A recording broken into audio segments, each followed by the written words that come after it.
In this video, I'm going to review some normal cardiovascular changes during pregnancy and a few related pathologies. The first thing that you need to remember is that cardiac output goes up a lot. It usually increases by about 30 to 50%, which peaks in the second trimester.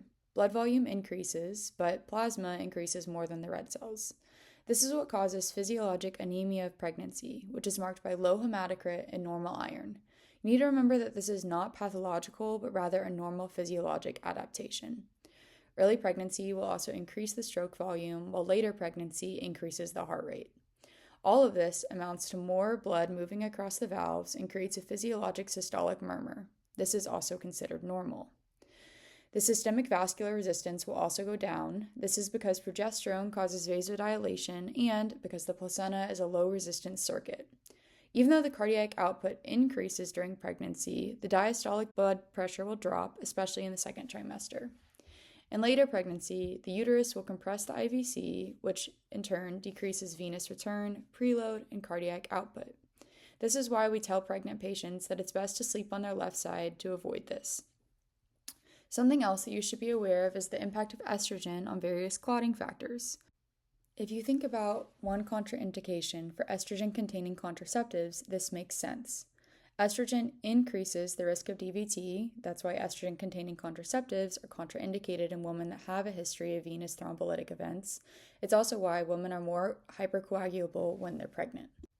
This is an especially helpful physiologic adaptation because it prevents extreme blood loss during delivery. Something else to think about at the point of delivery is that this is when cardiac output is highest. This is due to autotransfusion from the clampdown of the uterus and sudden relief of the IVC. This is one of many reasons why pregnancy can be very dangerous for women with pre-existing cardiac conditions and cause them to decompensate rapidly immediately following delivery. This is why C-section is often the preferred method of delivery for women with underlying cardiac conditions in order to avoid the cardiovascular stress of labor. Okay, let's do a practice question. Imagine that your patient, after an uneventful, spontaneous vaginal delivery, starts to pass fist-sized clots. What complications might be causing her hemorrhage? Something that can be helpful when you're thinking about postpartum hemorrhage is the 4 T's: tone, tissue, trauma, and thrombin. In the case of this patient, you're especially worried about tone and thrombin. What can you do to fix that? To fix uterine tone, or uterine atony, the failure of the uterus to clamp down after delivery, you can give patients oxytocin, carbaprost, misoprostol, or methergin. Carbaprost is contraindicated in patients with a history of asthma, whereas methergin should not be used in hypertensive patients. In a patient that's having difficulty clotting after delivery, you might want to consider giving tranexamic acid, which inhibits plasminogen cleavage and prevents fibrin degradation. Other etiologies of postpartum hemorrhage may be best corrected by surgical repair. Okay, let's do another case. Say you have a 26-year-old who undergoes a scheduled C-section. Shortly after her delivery, she becomes anxious, hypotensive, and struggles to breathe. There is profuse bleeding at the surgical incision site and from her IV lines. What went wrong? So, when you see profuse bleeding from a surgical site and IV lines, you should start to think about DIC. Now, what could cause DIC immediately after delivery? Postpartum hemorrhage is the classic cause, but also you need to think about placental abruption, retained products of conception or retained placenta, and an amniotic fluid embolism. Postpartum hemorrhage all by itself can cause DIC, but remember how the patient was having trouble breathing? You also need to consider the fact that she had a C-section, which would make placental abruption known if she had had one, and a retained placenta less likely. This should narrow your differential to an amniotic fluid embolism, especially given her history of having difficulty breathing immediately after delivery, as well as hypotension. Amniotic fluid embolism is a rare but often lethal event that can cause full cardiovascular collapse in a woman immediately after labor and delivery. Okay, a third case. There's a 28-year-old G1P0 who presents at 32 weeks gestation with worsening headaches, new onset lower extremity edema, and protein in her urine.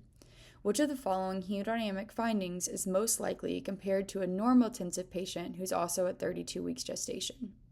A. Decreased systemic vascular resistance. B. Increased plasma volume. C. Increased left ventricular stroke volume. D. Increased afterload. And E. Decreased mean arterial pressure. Feel free to pause this if you want to think it over a little bit. Normal pregnancy is characterized by decreased systemic vascular resistance due to progesterone-mediated vasodilation and placental circulation. This leads to increased cardiac output, increased stroke volume, and expanded plasma volume. In this patient, due to her worsening headaches, proteinuria, and new onset lower extremity edema, you should be worried about preeclampsia. Preeclampsia is caused by abnormal placentation and disordered growth of the spiral arteries. This results in widespread endothelial dysfunction, vasoconstriction, and impaired nitric oxide signaling. This, in turn, will lead to increased systemic vascular resistance, increased afterload, hypertension, and reduced effective intravascular volume despite total volume expansion.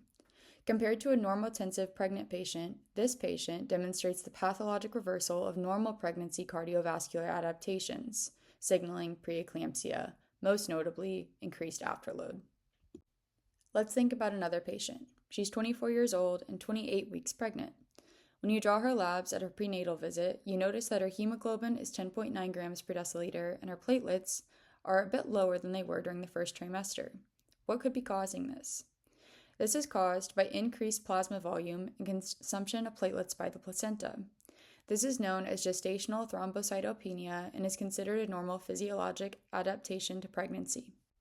Let's go over a few common clinical scenarios that might come up on exams. First, what's the difference between chronic and gestational hypertension? Chronic hypertension occurs before 20 weeks of pregnancy or is known and pre-existing. Gestational hypertension, on the other hand, happens after 20 weeks. You also should know what blood pressure lowering drugs are safe during pregnancy. A helpful mnemonic is "He loves my neonate." Pregnant patients can safely take hydralazine, labetalol, methyldopa, and nifedipine. Now, what if you see symptoms of preeclampsia in the first trimester?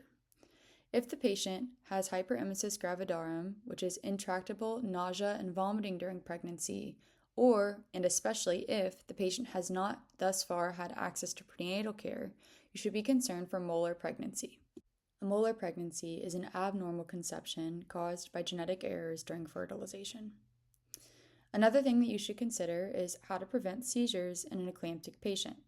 You give them magnesium sulfate, and this has the added benefit of fetal neuroprotection in addition to protecting mom from seizures.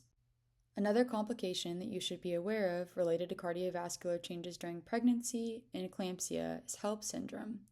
HELLP syndrome is characterized by hemolysis, elevated liver enzymes, low platelets, and not necessarily hypertension, but it may be present. Importantly, blood smears during HELLP syndrome will show schistocytes. HELLP syndrome can also lead to hepatic subcapsular hematomas, which may rupture and cause severe hypotension, as well as disseminated intravascular coagulation due to release of tissue factor from injured placentas. HELLP syndrome is an obstetric emergency that requires immediate emergent delivery.